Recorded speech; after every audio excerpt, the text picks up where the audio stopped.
ว่าฟ้าเอ้ยฟ้าห้องข้ามพาให้ใจเงาห่วมคิดทอดตาหวานเจ้าจากไปในเมืองตั้งนานป้าไอ้ขาอยู่บ้านนั่งกินน้ำตาเจ้าคงลืมแล้วน้อคำเว้า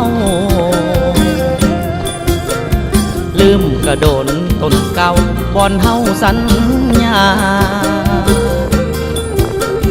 ว่าจะคืนมาบ้านซอยอ้ายดำนา